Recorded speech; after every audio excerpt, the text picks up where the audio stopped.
Okay, तो अब हम अपनी नेक्स्ट टॉपिक की तरफ जाते हैं, जो कि है importance of anatomy. Importance of anatomy के अंदर हमारे पास देखो, अब हमने एनाटमी को कोरिलेट करना है अपनी दूसरी ब्रांचेस के साथ कि अब हमें एनाटमी पढ़ने का फ़ायदा क्या है। सबसे पहले तो एनाटमी का फ़ायदा क्या है कि जब आपने एनाटमी पढ़ी है एक सर्टेन एरिया की, तो आप उसको कोरिलेट कर सकते हो उसकी फिजियोलॉजी के साथ, उसके फंक्शन के साथ। अब आपने, जैसे मैंने हार्ट की एग्जांपल दी थी, कि आप हार्ट की एनाटमी पढ़ोगे तो आपको अंदाज़ा होगा कि एट्रिया ऐसे प्लेस्ड हैं, जो वेल्व्स हैं वो ऐसे प्लेस्ड हैं, और वेंट्रिकल की वॉल में जो आप फ़र्क देखोगे उससे आपको उसकी फिजियोलॉजी का अंदाज़ा होगा। एंड देन एओर्टा और पल्मोनरी ट्रंक, और ब्लड कैसे जाएगा लंग्स में और लंग्स से कैसे वापस आएगा।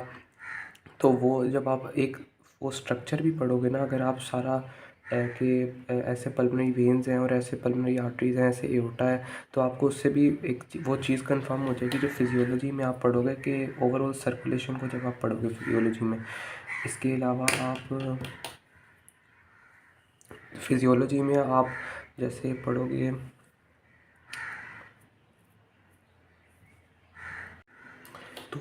तो फिजियोलॉजी के साथ जब आप पढ़ोगे तो आप बॉडी के नॉर्मल प्रोसेसेस के साथ कोरिलेट कर सकते हो उसकी एनाटमी को, कि एक बॉडी का सिस्टम है वो कैसे फंक्शन करता है, और उसका उसी के हिसाब से उसकी जो है ना मेकिंग होगी। कि हार्ट की जो अब जो हमारे पास ब्लड वेसल्स हैं उनके अंदर अब आप देखोगे कि आर्टीरियोल्स जो है, आर्टीरियोल्स के अंदर जो है ना मेनली मस्कुलर टिश्यू प्रेजेंट होगा। उसकी वजह से आप उसका फंक्शन उससे निकाल कर सकते हो कि उसका मेन फंक्शन क्या है, कि मस्कुलर उसने अपनी डायमीटर को कंस्ट्रिक्शन के थ्रू और डायलेशन के थ्रू उसने उसको रेगुलेट करना है। इसके अलावा जो इलास्टिक आर्टरी या एओर्टा है उसके अंदर इलास्टिक कंटेंट बहुत ज़्यादा होगा, या हिस्टोलॉजी में पढ़ोगे। अब आप उसको फिजियोलॉजी के साथ उसका एक स्पेशल इफेक्ट होता है जिसको कहते हैं विंड कैसल इफेक्ट, या उसको रिकॉइल इफेक्ट कहते हैं। तो अब आप वो फिजियोलॉजिकल इफेक्ट उससे जो है ना साथ कोरिलेट कर सकते हो, जो उसके अंदर प्रेजेंट होगा। इसके बाद हम आ जाते हैं पैथोलॉजी में। अब पैथोलॉजी क्या है? Study of disease of organs, study of disease of body, कैसे डिजीज़ मैनिफेस्ट करती है बॉडी के अंदर, डिजीज़ की प्रोग्रेशन कैसे होगी बॉडी के अंदर, तो ये आप पढ़ते हो पैथोलॉजी में। अब एनाटमी के अंदर जब आपने नॉर्मल स्ट्रक्चर देख लिया, अब आपने नॉर्मल बॉडी को देख ली, ये चीज़ ऐसे प्लेस्ड होगी, इसका ये सर्टन साइज़ होना चाहिए ऐसे। तो अब आप पैथोलॉजी में देखोगे कि वो सर्टन साइज़ उसकी कोई चेंज आ सकता है, उसके सर्टन लोकेशन में फ़र्क आ सकता है, या वो स्ट्रक्चर बहुत स्मॉल हो जाएगा, वो बहुत लार्ज हो जाएगा। और उसके अंदर जब आप हिस्टोलॉजी उसकी देखोगे, तो हिस्टोलॉजी के अंदर उसके जो सेल्स हैं वो डिस्ट्रॉय हो गए होंगे, वहाँ स्कार टिश्यू प्रेजेंट होगा। जैसे लिवर सिरोसिस के अंदर वहाँ स्कार टिश्यू होगा। अगर मसल जो है ना वेस्टेड अवे होगा, जैसे नर्व आपकी डैमेज हो गई, मसल का एक्शन लूज़ हो गया, पैरालाइज हो गया मसल, तो आप पैथोलॉजिकली आप जब हिस्टोलॉजिकली उसको देखोगे तो अंदर उसके स्कार टिश्यू मेनली प्रेजेंट होगा। तो ये है पैथोलॉजी के साथ उसकी एनाटमी को स्टडी करना, ये मेन मकसद है।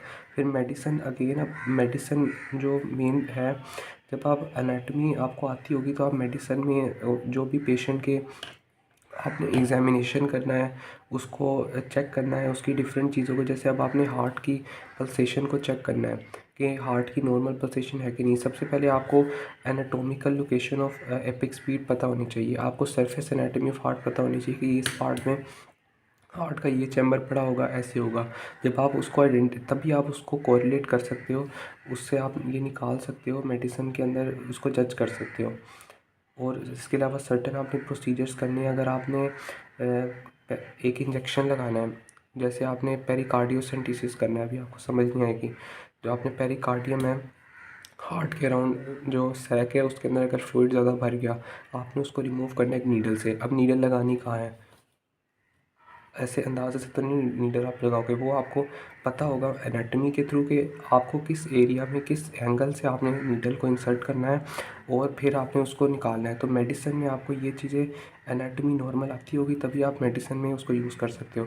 फिर सर्जरी के अंदर जब आपने वो, तो ये तो मोस्ट इंपॉर्टेंट है कि जब आपने सर्जरी करनी है, जो भी सर्जन होगा उसको ये सबसे पहले पता होना चाहिए कि मैंने किस पार्ट को रिमूव करना है उसके साथ, और कौन कौन से ऑर्गन्स हैं उसकी सरफेस एनाटमी को।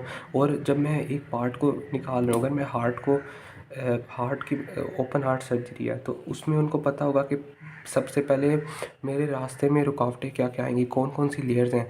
सबसे पहले स्किन आएगी, फिर सुपरफिशियल फेशिया आएगा, फिर डीप फेशिया आएगा, फिर अंदर हमारे पास बोन आएगी स्टर्नम। तो स्टर्नम को भी तो मैनेज करना है। तो उनको ये चीज़ें भी पता होंगी कि मेरे रास्ते में ये रुकावटें होंगी, किस किस तरीके से मैं उसको अप्रोच कर सकता हूँ।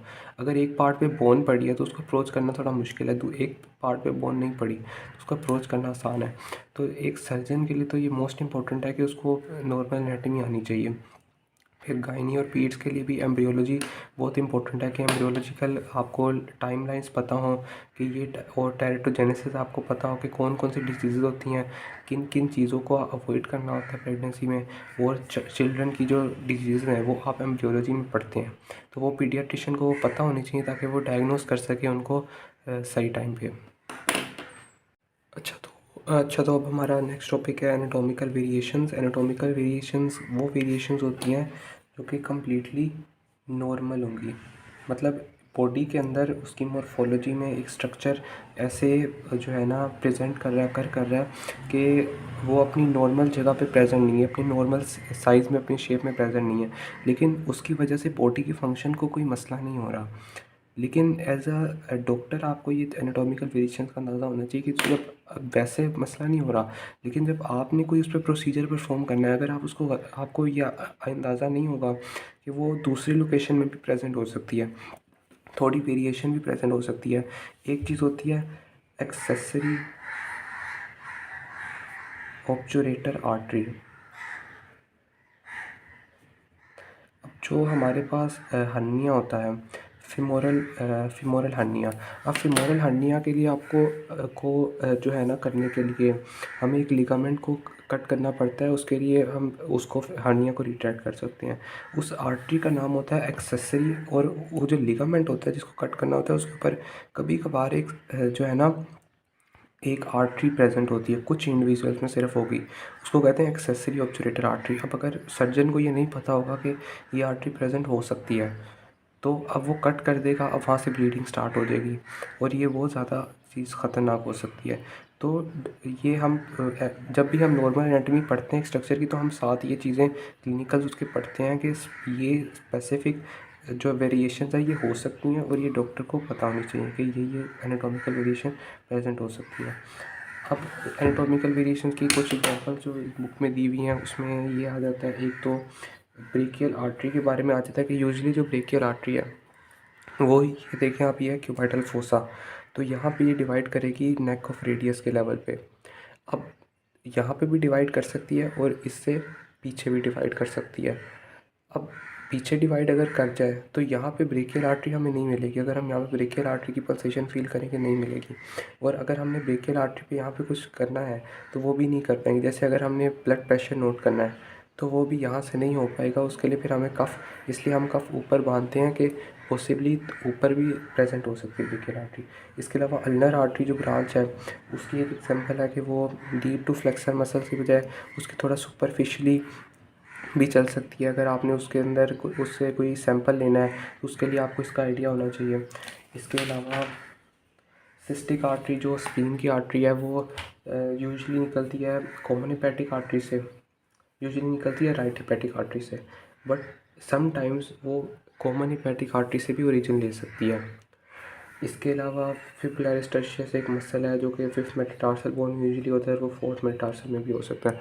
तो अब इस चैप्टर के बारे में मैं आपको ये बता दूं कि ये मैंने जो चीज़ें बताई है ना, आप बस इनको एक दफ़ा रिव्यू कर लो कि अगर पेपर में आपसे कोई ये चीज़ें पूछे ना कि importance of anatomy, branches of anatomy, तो आप सिंपली टीचर को ये चीज़ एक्सप्लेन कर सको, कि समझा सको कि ये क्या चीज़, कि इसका क्या मकसद है और इसकी क्या इंपॉर्टेंस है। तो और एनाटॉमिकल वेरिएशंस को आप एक दफ़ा देख लेना, बाकी जो हिस्ट्री वाला पार्ट है उसको आपको तैयार करने की ज़रूरत कोई नहीं है। और ब्रांचेस के अंदर भी जो है ना इन चीज़ों को रट्टा, इस चैप्टर में कोई भी रट्टा मारने की ज़रूरत नहीं है, सिर्फ कॉन्सेप्ट है जो आप एक दफ़ा समझ लो। कि आप किसी को भी अगर टीचर क्वेश्चन पूछ ले पेपर में, तो आपको ये बताना आना चाहिए टीचर को, या पेपर में लिखना आना चाहिए अपने वर्ड्स में कि क्या चीज़ होती है, कौन कौन सी ब्रांचेस हो सकती हैं। बस सिंपल और सिर्फ ये जो एनाटॉमिकल वेरिएशंस हैं इनको आप एक दफ़ा याद कर लेना।